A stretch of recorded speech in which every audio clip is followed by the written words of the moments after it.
हिंदी की सभी छात्राओं का मेरा नमस्ते। हम आज यहाँ कक्षा 12वीं की पाठ्यक्रम हिंदी के तहत पृष्ठ क्रमांक 12 यहाँ कविता क्रमांक अर्थात गद्य क्रमांक 3 सच हम नहीं सच तुम नहीं, इस कविता के बारे में हम आज की इस तासिका में पढ़ेंगे। प्रिय छात्राओं, सच हम नहीं सच तुम नहीं, इस कविता के कविवर अर्थात कवि डॉक्टर जगदीश गुप्त जी हैं। डॉक्टर जगदीश गुप्त जी का जन्म 1924 को उत्तर प्रदेश के शाहबाद में हुआ। प्रयोगवाद के पश्चात जिस नई कविता का प्रारंभ हुआ उसके प्रवर्तकों में आपका नाम अर्थात इस कवि का नाम प्रमुख रूप से लिया जाता है। नया कथ्य, नया भाव पक्ष और नए नए कलेवर की कलात्मक अभिव्यक्ति कवि के साहित्य की, इनकी रचनाओं की विशेषता है। अनेक धार्मिक पौराणिक प्रसंगों और चरित्रों को इन्होंने नए संदर्भ देने का महत्वपूर्ण साहित्यिक कार्य किया है। नई कविता, यह कविता का एक नया आयाम, एक नई रीति, नई परंपरा इन्होंने आगे बढ़ाने के लिए इसी नाम की पत्रिका का प्रकाशन प्रारंभ किया। इसी नाम की बोले तो सच हम नहीं सच तुम नहीं। कवि जगदीश गुप्त जी का निधन, इनकी मृत्यु सन 2001 में हुई। इनकी प्रमुख कृतियाँ यानी इनके द्वारा लिखी गई जो काव्य रचनाएं हैं, जो पाठ्य रचनाएं हैं, जो साहित्य रचनाएं हैं, नाव के पाव, दूसरा शब्ददंश, हिमविद्ध, गोपा गौतम यह काव्य संग्रह है, शंबुक यह खंड काव्य, भारतीय कला के पदचिन्ह, नई कविता, स्वरूप और समस्याएं, केशवदास यह एक आलोचना वाला साहित्य इन्होंने लिखा है, नई कविता पत्रिका इत्यादि, विद्या परिचय। प्रयोगवाद के बाद हिंदी कविता की जो नवीन धारा विकसित हुई वह नई कविता है। यानी कविताओं में जो अलग अलग प्रयोग, अलग अलग प्रैक्टिकल्स जो किए गए और उन प्रयोग के पश्चात जो नई विद्या जन्म ली उसका नाम नई कविता करके है। नए भावबोधों की अभिव्यक्ति के साथ नए मूल्यों और नए शिल्प विधान का अन्वेषण बोले तो खोज नई कविता की विशेषताएं है। नई कविता का प्रारंभ डॉक्टर जगदीश गुप्त, रामस्वरूप चतुर्वेदी और विजयदेव शाही के संपादन में प्रकाशित नई कविता पत्रिका से माना जाता है। नई कविता के समर्थक, नई कविता के खोजकर्ता में और दो लोगों के नाम आते हैं डॉक्टर जगदीश गुप्त जी के अलावा, एक रामस्वरूप चतुर्वेदी जी और दूसरे विजयदेव शाही जी। इस कविता का, इस पाठ्य का परिचय। प्रस्तुत नई कविता में कवि संघर्षों को ही जीवन की सच्चाई मानते हैं। संघर्ष को उन्होंने ज़्यादा अहमियत, ज़्यादा महत्व दिया है। सच्चा मनुष्य वही है जो कठिनाइयों से घबरा कर, मुसीबतों से डर कर न कभी झुके न रुके, परिस्थितियों से हार न माने, राह में चाहे फूल मिले या शूल, शूल बोले तो काटे, वह चलता रहे, क्योंकि जिंदगी सहज चलने का नाम नहीं बल्कि लिक से हटकर चलने का नाम है। लिक बोले तो रास्ता। हमें अपनी क्षमताएं स्वयं ही पहचाननी होंगी। राह में भटक कर भी मंजिल अवश्य मिलेंगी। भीतर बाहर से एक रहना ही आदर्श है। हमें दुखों को पहचानना होगा, अपने आंसू स्वयं पोंछने होंगे तथा स्वयं योद्धा बनना होगा। जीवन संघर्ष की यही एक कहानी है। देखिए, इसके भावार्थ में हम साधारण तौर पर देख सकते हैं कि कवि ने जीवन को साधारण नहीं कहा है और जो साधारण जीवन को महत्व देते हैं उनके जीवन को उन्होंने सही मायने में जो कहेंगे उसको महत्व नहीं दिया है। उन्होंने महत्व संघर्ष को दिया है। जो संघर्षों का सामना करके अपने लक्ष्य से भटक कर भी किसी के सामने न झुककर, किसी के सामने हार न स्वीकार कर, किसी के भी प्रति दया का पात्र न बनकर अपने अंदर के इंसानियत को, अपने अंदर की ताकत को, अपने अंदर की ऊर्जा को जागृत कर, क्रियाशील होकर जो अपने लक्ष्य की प्राप्ति करता है, जीवन में वही सुख, समाधान और आनंद पा सकता है। इस तरह का भावार्थ इस कविता के द्वारा डॉक्टर जगदीश गुप्त जी, जो इस नई कविता के सच हम नहीं सच तुम नहीं, इसके द्वारा वे बताते हैं। हम यहाँ देखेंगे पृष्ठ क्रमांक पेज नंबर 12 पर एक चित्र यहाँ दिया गया है। चित्र में देख सकते हैं हम जंजीरें दी गई है यहाँ, जिसने एक जंजीर जैसा एक पौधा है यहाँ, जीर्ण हो चुका है, ये उसकी जड़ें पूरी अंदर तक के है। और ये जीवन का एक यहाँ एक महिला का चित्र दिया गया है, एक पुरुष का चित्र दिया गया है, और वज्रमुठ करके यहाँ 2 बंद मुट्ठी वाले हाथ दिए गए हैं। पूरा ऊपर खुला आसमान दिया है, इसमें इंद्रधनुष बताया गया है। यह पौधा सूखा ऊपर की ओर बढ़ रहा है और सूर्य की उम्मीद की किरण यहाँ पर बताई गई है। हम यहाँ ध्यान देने की आवश्यकता हमें यहाँ है। ध्यान दीजिए, कविता के पहले भाव में यहाँ वे कहते हैं, सच हम नहीं सच तुम नहीं।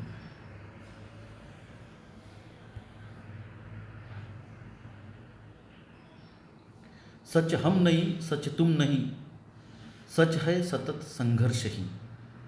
सच हम नहीं सच तुम नहीं, सच है सतत संघर्ष ही। इसका अर्थ यह है कि संसार में कुछ भी सच नहीं है, केवल सच इतना है और वह सच है संघर्ष। बिना संघर्ष किए हमें अपने जीवन में किसी भी चीज़ की प्राप्ति नहीं हो सकती। और जो अपने लक्ष्य को प्राप्त करने के लिए इस संघर्ष से डरकर अपने घुटने टेक देता है, वह जीवन में सफल नहीं हो सकता है। तो जीवन की सफलता, जीवन का सच सिर्फ और सिर्फ संघर्ष है। संघर्ष के बिना इस संसार में कुछ भी सच नहीं है। न सच तुम हो न सच हम है। सच केवल यह है कि जीवन एक संघर्ष है। संघर्ष से हटकर जिए तो क्या जिए, हम या कि तुम। संघर्ष से हटकर जिए तो क्या जिए, हम या कि तुम। जो नत हुआ बोले तो जो झुक गया वह मृत हुआ, वह मर गया। जो वृंत बोले तो जिस टहनी पर, टहनी बोले तो पौधे की जो ब्रांच होती है उसको टहनी कहते हैं, और उस पर एक डंठल होता है, डंठल पर कुछ फूल लगे होते हैं। वृंत बोले तो डंठल। वृंत से झरकर कुसुम बोले तो फूल, पुष्प। ध्यान देना इस पंक्ति पर हमें, नंबर 2 के। संघर्ष से हटकर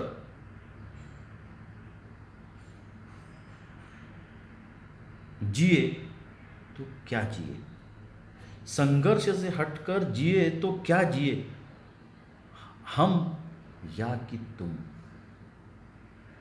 जो नत हुआ वह मृत हुआ, जो वृंत से झरकर कुसुम।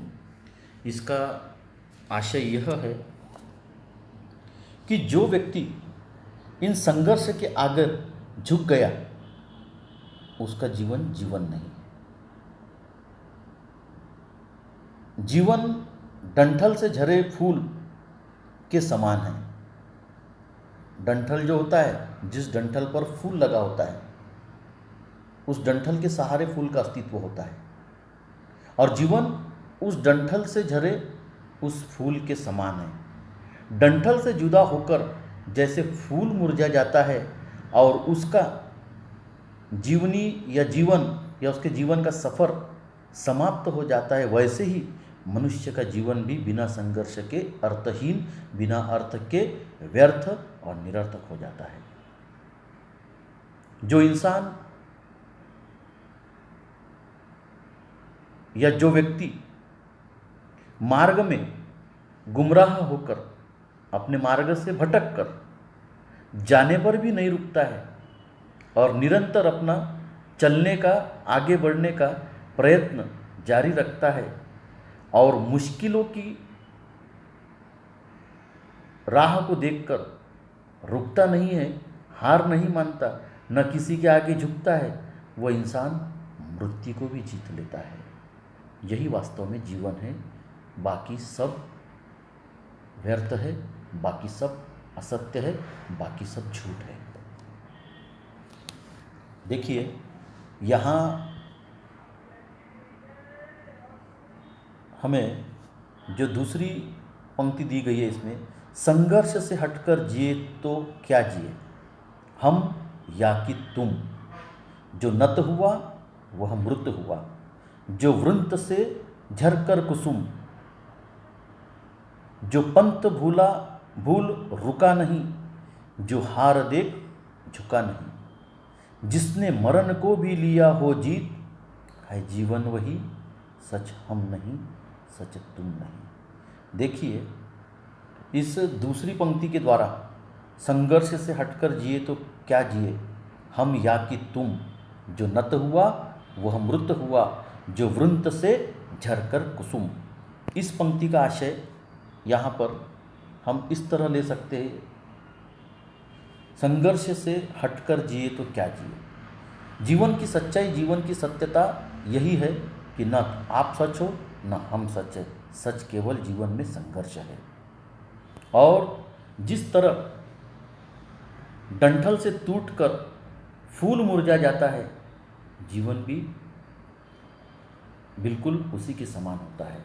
उस डंठल से टूटकर मुरझाए हुए फूल की जो अवस्था जो होती है, जीवन की भी अवस्था वास्तविक तौर पर वही है। किंतु जो टूटकर भी किसी के सामने झुकता नहीं है, किसी के सामने गिड़गिड़ाता नहीं है और अपने जीवन को संघर्ष मानकर रुकता नहीं है, वही जीवन की सत्यता है। वरना डंठल से जुदा होकर जैसे फूल मुरझा जाता है और उसका जीवन जैसे समाप्त हो जाता है उस फूल का, वैसे ही उस मनुष्य का जीवन भी अर्थहीन हो जाता है। किस मनुष्य का? जो जीवन में बिना संघर्ष किए संकटों के सामने घुटने टेक कर शरण चले जाता है, संघर्ष का भाव स्वीकार कर, संघर्ष से सामना करके लक्ष्य की प्राप्ति में जो रुक जाता है, उसका जीवन उस टूटे हुए डंठल से फूल की मुरझाई हुई जो अवस्था होती है, ठीक उस तरह हो जाता है।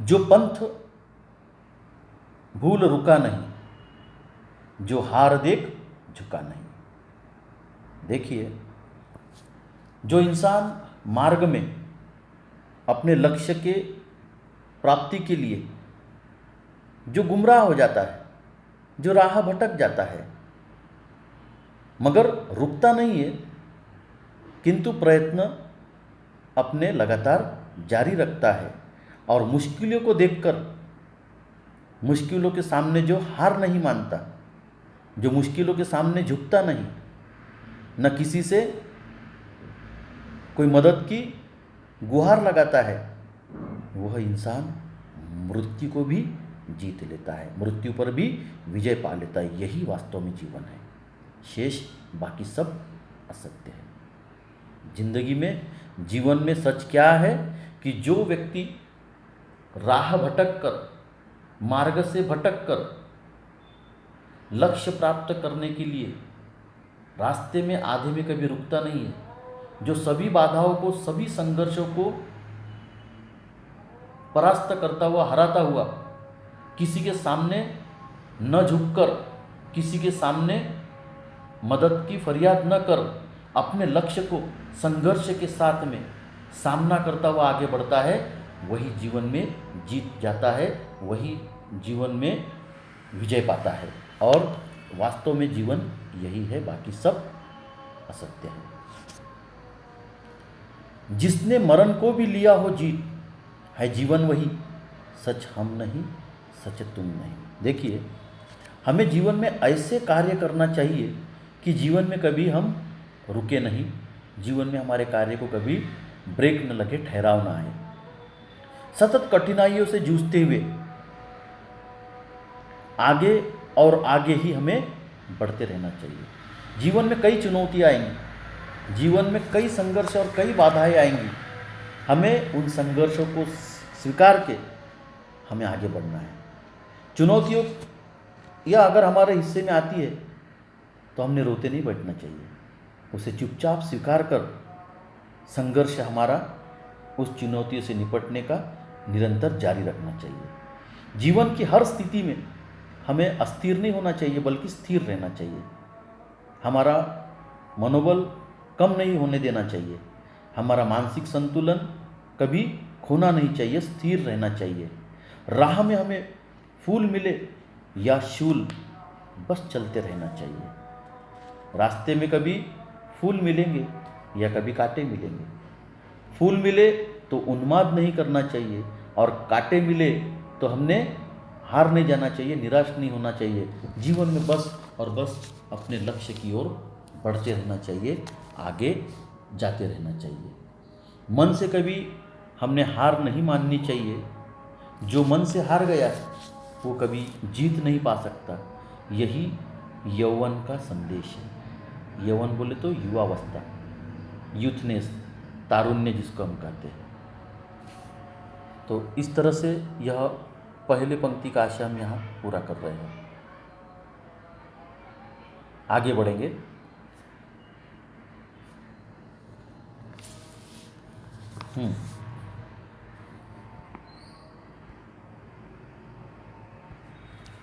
ऐसा करो जिससे न प्राणों में कहीं जड़ता रहे, जो है जहां चुपचाप अपने आप से लड़ता रहे। देखिए, जिंदगी यह एक सहज चलने का नाम है। सहज हमने जिंदगी में आगे बढ़ते रहना चाहिए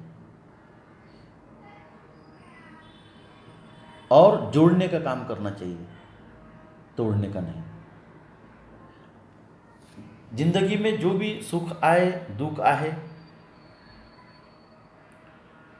हिस्से में हमारे फूल आए या कांटे आए,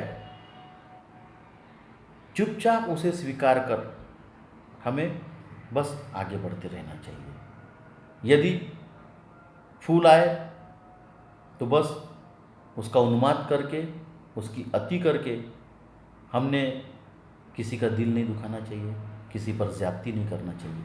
यदि कांटे हमारे रास्ते में हमें मिल जाए, हमारे हिस्से में मिल जाए, तो हमने वहीं निराश होकर, हताश होकर, हार मानकर रुक नहीं जाना चाहिए। जो भी हमारे हिस्से में आया, चाहे सुख हो या दुख हो, चाहे फूल हो या कांटे हो, उसे चुपचाप स्वीकार लेना चाहिए और संघर्ष के साथ में उससे डटकर हमने सामना करना चाहिए, उससे लड़ता रहना चाहिए। परिस्थितियाँ कैसी भी आए, हिस्से में हमारे कांटे आए या कलियाँ खिले, इंसान ने टूटना नहीं चाहिए, हमारा आपा हमने खोना नहीं चाहिए, हमने स्थिर रहना चाहिए। यही संदेश यौवन का है। यौवन बोले तो युवावस्था, तारुण्यता, यूथनेस, जवानी। सच हम नहीं, सच तुम नहीं। जीवन में सच यही है कि जो भी सुख हो या दुख हो, फूल हो या कांटे हो, परिस्थितियाँ विकट हो या अच्छी हो, जो भी परिस्थिति आ रही उसे स्वीकार कर संघर्ष के साथ में सामना करके जो लक्ष्य हमने हमारे मन में पाल रखा है, उस लक्ष्य की प्राप्ति के लिए हमने निरंतर आगे बढ़ते रहना चाहिए। यही सच है, इसके अलावा जिंदगी में, दुनिया में दूसरा और कुछ सच नहीं है।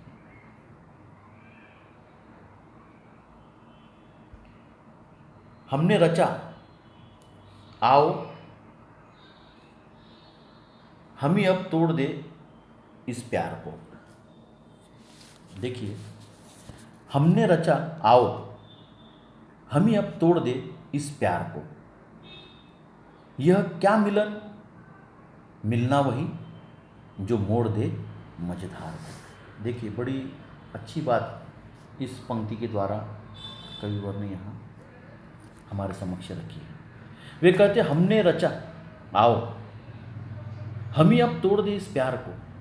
यह क्या मिलन, मिलना वही जो मोड़ दे मझधार को। जिंदगी सहज चलने का नाम नहीं है। जिंदगी इतनी सीधी और इतनी आसान नहीं है।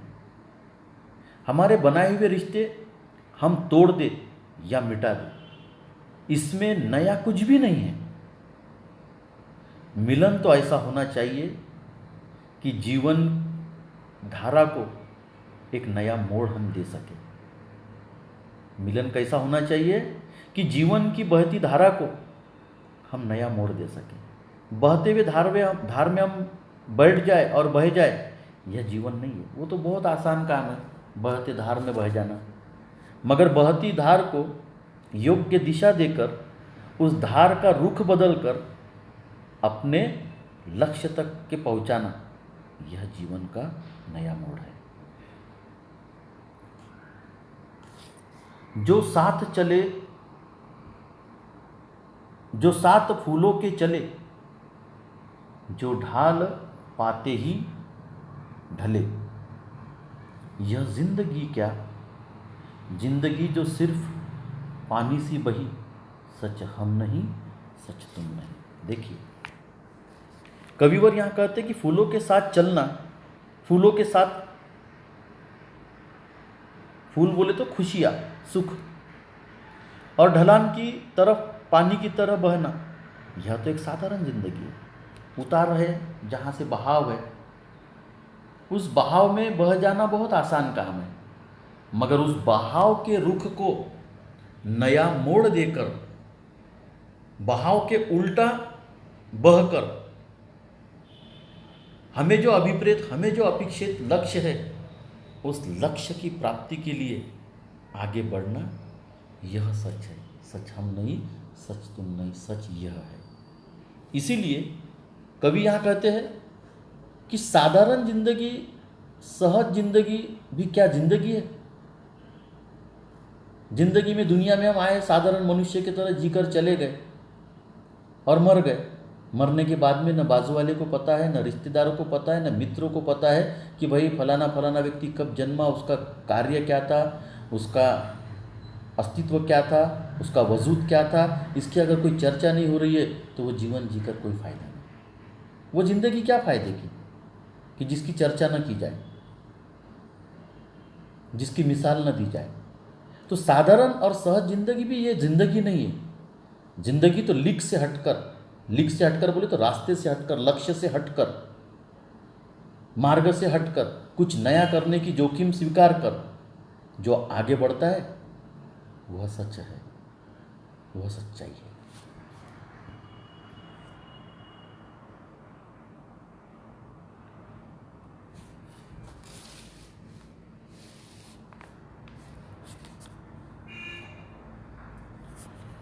अपने हृदय का सत्य अपने आप हमको खोजना। अपने हृदय का सत्य अपने आप हमको खोजना। अपने नयन का नीर, अपने नयन का नीर अपने आप हमको पोंछना। पोंछना बोले तो, नीर बोले तो पानी, जल, आंखों से जो बहने वाले आंसू आंसू होते, अश्रु होते हैं, वो दूसरों के हाथ से नहीं पूछवाना। नीर बोले तो पानी, नयन का नीर बोले तो आंखों से बहने वाले अश्रु या आंसू। ध्यान दीजिए इस पंक्ति पर। अपने हृदय का सत्य अपने आप हमको खोजना। अपने नयन का नीर अपने आप हमको खोजना। देखिए अपने हृदय का सत्य हमें खुद ही खोजना होगा। अपने अंतर्मन को हमारे हृदय के अंदर गोता लगाकर हमें ही हमारे अंदर की बात, हमारे हृदय की हृदयस्थ बोले तो हृदय के अंदर की बात को खोजना पड़ेगा। कोई दूसरा आकर हमारे हृदय के अंदर की बात को नहीं खोजेगा। अपनी क्षमताएं, अपनी कुवत, अपनी हैसियत और अपनी ताकत हमें स्वयं पहचानना पड़ेगा। कोई दूसरा आकर हमें अपनी ताकत, अपना वजूद, अपनी हैसियत, अपनी क्षमता, अपना कर्तृत्व नहीं बताएगा। तो इस पंक्ति के द्वारा कवि यहाँ पर कहते कि अपने आप को हमें ही पहचानना पड़ेगा कि हम कितने कर्तृत्ववान हैं, हम में क्या क्षमता है। अपनी क्षमता को हमको खुद पहचानना पड़ेगा, दिल की गहराई से अपने वजूद को खोजना पड़ेगा और अपने आप को वह सिद्ध करना पड़ेगा।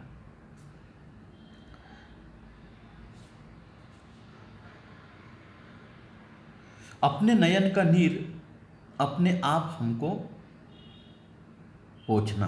देखिए, अपने नयनों का जो बहने वाला पानी है, अपने आंखों से दुख के या सुख के जो अश्रु या आंसू बहते हैं, उन्हें हमें स्वयं पोंछना होगा। औरों के भरोसे जिंदगी नहीं जी जाती, जिंदगी अपने बलबूते पर जी जाती है। तो अपने बलबूते पर यदि जीना है तो अपने आप को पहचानना पड़ेगा, अपनी हैसियत, अपनी कुव्वत, अपने वजूद को जगाना पड़ेगा। दूसरों को अपने आंसू पोंछने का अवसर कभी भी देना नहीं होगा। आकाश सुख देगा नहीं, आकाश सुख देगा नहीं, धरती पसीजी है कहीं। देखिए, आकाश कभी हमें सुख नहीं दे सकता, चाहे वो कितना भी विशाल या कितना भी बड़ा हो। न धरती हमारे मन में हमारी स्थिति या हमारी हालात पर दया का भाव उत्पन्न करेंगी। देखिए, आकाश की विशालता से बड़ी विशालता तो इस विश्व में किसी की नहीं है। वो इतना भी विशाल होगा, वो इतना भी बड़ा होगा, फिर भी वो हमें सुख नहीं दे सकता। यदि हमें सुख पाना है तो अपने अंदर के, अपने हृदय को पहचानना पड़ेगा। हमारी क्षमता, हमारी योग्यता, हमारी काबिलियत, हमारी वजूद को हमें जागरूक करना पड़ेगा और संघर्ष का सामना करके हमें सुख की प्राप्ति करना पड़ेगा। वो आकाश इतना भी बड़ा होगा तो वह हमें कभी सुख और खुशी नहीं दे सकता। धरती कितनी भी बड़ी होंगी, कितनी भी विशाल होंगी, मगर वो धरती कभी हम पर दया का भाव, करुणा का भाव नहीं बता सकती, नहीं दिखा सकती। हमें अपने आप को टिकाने के लिए, अपने वजूद को, अपने अस्तित्व को बचाने के लिए, अपने अस्तित्व को और प्रकाशमान करने के लिए न आकाश के सामने नतमस्तक होना है, न धरती के सामने नतमस्तक होना है। अपने अंदर के क्षमता, योग्यता और काबिलियत को पहचान कर उसको आगे बढ़ाकर जीवन के संघर्ष पर, राह पर हमको चलना पड़ेगा। हर एक राही को भटक कर ही दिशा मिलती रही। हर एक राही को, राही बोले तो रास्ते पे चलने वाला, हर एक राही को भटक कर ही दिशा मिलती रही। सच हम नहीं, सच तुम नहीं। जीवन में ऐसा कोई नहीं जो राह भटका नहीं। मगर राह भटक गया इसका मतलब उसे मंजिल नहीं मिली ऐसा भी नहीं, उसे दिशा नहीं मिली ऐसा भी नहीं। गलतियों से ही सुधार होगा, अपयश से ही यश की प्राप्ति होगी। इसलिए जीवन में चाहे कितनी भी दुविधा, कितनी भी कठिन परिस्थिति यदि आपके समक्ष निर्माण हुई तो कभी राह पर भटक कर रुक नहीं जाना। एक योद्धा बनकर उसका संघर्ष से सामना करना। जीवन के इस मुश्किल सफ़र में भटकते हुए अपने लक्ष्य का सही मार्ग हमें स्वयं ही ढूंढना पड़ेगा। दुनिया का कोई और व्यक्ति आपको, यदि आप राह भटक जाते हैं तो आपको कोई नहीं बताएगा कि यही सही राह है करके। तो सही राह की प्राप्ति के लिए हमें अपने आप को जगाना पड़ेगा, अपने आप को ही अपना गुरु बनना पड़ेगा। हमें स्वयं अपना मार्ग खोजना पड़ेगा। यही इस पंक्ति के द्वारा हमें सीख मिलती है।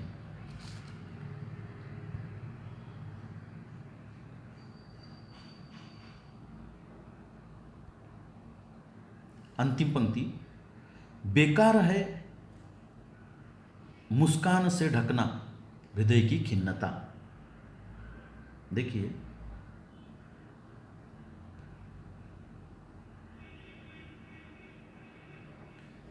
बेकार है मुस्कान से ढकना हृदय की खिन्नता, आदर्श हो सकती नहीं तन और मन की भिन्नता। देखिए, बहुत अच्छी बात यहाँ पर कविवर ने हमें बताई है। कभी भी हम बेकार है मुस्कान से ढकना हृदय की खिन्नता, खिन्नता बोले तो दुख, पीड़ा, कभी भी हृदय में पीड़ा को छिपाकर होठों पर झूठी मुस्कान लाना, यह व्यर्थ है, यह मूर्खता है, यह गलत है। जो हम भीतर से, जो हम अंदर से है, वही बाहर से होना चाहिए। यदि हम बहुत खुश हैं तो हमें हमारे चेहरे पर, हमारे आंखों पर खुशी ही प्रकट करनी चाहिए। यदि हम दुखी हैं तो हमने दुख ही प्रकट करना चाहिए। हृदय में कभी भी पीड़ा को छिपाकर होठों पर झूठी मुस्कान लाकर जीना यह व्यर्थ है। तन और मन की भिन्नता कभी आदर्श स्थिति हो नहीं सकती। तन और मन की भिन्नता, तन और मन की समानता ही जीवन की आदर्श स्थिति हो सकती है। तन और मन की भिन्नता ये जीवन की आदर्श स्थिति नहीं हो सकती। यानी हम सुखी है तो अंदर से भी हमने सुखी रहना चाहिए मन से, और ऊपर से यानी तन से भी हमने सुखी रहना चाहिए। दोनों में समानता आनी चाहिए। नहीं तो अंदर से मन सुखी है और तन से हम दुख प्रकट कर रहे, तो ये होगी तन और मन की भिन्नता। तन और मन की भिन्नता कभी जीवन की आदर्श स्थिति हमें नहीं दे सकती। जीवन की आदर्श स्थिति तन और मन की समानता से ही हमको जीवन की आदर्श स्थिति प्राप्त हो सकती है। नहीं तो अंदर से अलग और बाहर से अलग रहना, यह ही आदर्श है। देखिए, तन और मन की भिन्नता कभी आदर्श स्थिति हो ही नहीं सकती, अर्थात भीतर बाहर से एक ही रहना चाहिए। ध्यान दीजिए, आदर्श हो सकती नहीं तन और मन की भिन्नता। अभी बताया मैंने कि यदि आप वास्तव में मन से सुखी हो तो तन से भी आपने सुखी ही रहना चाहिए। तन और मन की समानता आपको उच्च आदर्श की स्थिति की अनुभूति कराती है, अनुभव कराती है। और तन और मन की भिन्नता आपको जीवन के आदर्श स्थिति की दर्शन कभी नहीं कराएंगे। जब तक बंधी है चेतना, चेतना बोले तो सजीवता, लाइवनेस, जब तक बंधी है चेतना, जब तक प्रणय दुख से घना, तब तक न मानूंगा कभी इस राह को ही मैं सही, सच हम नहीं सच तुम नहीं। देखिए, जब तक बंधी है चेतना, जब तक बंधी है चेतना, जब तक प्रणय दुख से घना, तब तक न मानूंगा कभी इस राह को ही मैं सही, सच हम नहीं सच तुम नहीं। देखिए, यहाँ हमें यह बात ध्यान में आती है, जब तक इस शरीर में प्राण है, चेतना बोले तो प्राण, सजीवता, तब तक अनुराग दुख से अधिक नहीं। देखिए, प्रणय बोले तो अनुराग, प्रेम, स्नेह,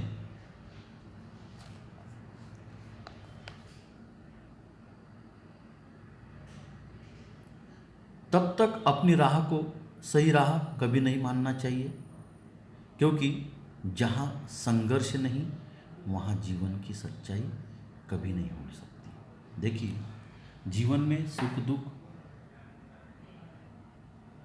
अच्छा बुरा, ये सब चीज़ें सभी व्यक्तित्वों के जीवन में लागू है। मगर जीवन जीना हम उसको कहेंगे, जीवन में प्राण होना हम उसको कहेंगे, जब तक शरीर में प्राण है, जब तक अनुराग दुख से अधिक है। अनुराग, जब तक अनुराग बोले तो स्नेह, प्रेम, दुख से अधिक है, तब तक अपनी राह को सही राह कभी नहीं माननी चाहिए। यानी जिस व्यक्ति के जीवन में खुशियाँ, सुख, अनुराग ज़्यादा आता है देखने को हिस्से में, उसका जीवन सही जीवन नहीं है, ऐसा कवि लिखा है। जिस व्यक्ति के जीवन में दुख, संघर्ष और संकट, बाधाएं अधिक देखने को मिलती है, वह सच्चा जीवन है। सच्चे जीवन की परिभाषा, जिस व्यक्ति के जीवन में यानी जिंदापन के लक्षण दुख, संकट, पीड़ा, इस चीज़ को कहा है। हम इस पूरे कविता के द्वारा यह सीखते हैं कि दुनिया में जब व्यक्ति जन्म लेता है तो जन्म के शुरुआत से ही, प्रारंभ से ही उसके जीवन की संघर्ष की शुरुआत होती है। क्योंकि माँ जो प्रसव वेदना सहन करती है उस शिशु को जन्म देने के लिए, उस माँ को भी कष्ट होता है जो जन्म देती है, जो जन्मदाती है, और उस शिशु को, उस बालक को भी कष्ट होता है। इस जीवन में पधारते ही वो रोता है। इसका मतलब उसको भी जीवन जो मिला है उसकी शुरुआत में ही संघर्ष उसके हिस्से में आया है। और जो व्यक्ति जीवन के संघर्ष से हार कर, जीवन के संघर्ष को गलत मानकर केवल सुख, आनंद, अनुराग, प्रेम, स्नेह, खुशियाँ इसको ही महत्व देता है, वो व्यक्तित्व का जीवन नहीं है। सच्चा जीवन जिंदापन के लक्षण, जिंदा दिली का लक्ष्य जीवन, कवि ने उसको कहा है कि जिसके जीवन में सुख से अधिक दुख आते हैं, जिसके जीवन में खुशियों से अधिक पीड़ा आती है, हर्ष से और समाधान से ज़्यादा संघर्ष आता है, वह व्यक्ति का जीवन सफल होता है। इस तरह हमने यहाँ पर इस कविता को के भावार्थ को पूरी तरह से समझ लिया है। मैं अगली तासिका में आपको इसके शब्दार्थ, इसके स्वाध्याय, इसके बारे में जो भी आपको नहीं समझा है उसके बारे में मैं आपको बताऊंगा। मैं आशा करता हूं कि आज के इस वीडियो में पढ़ाई गई, बताई गई इस नई कविता के रचना के संदर्भ में आपको यह सरलता से, आसानी से समझ में आई होंगी। इसके बाद की तासिका में इस नई कविता पर आधारित स्वाध्याय पर हम चर्चा करेंगे। धन्यवाद।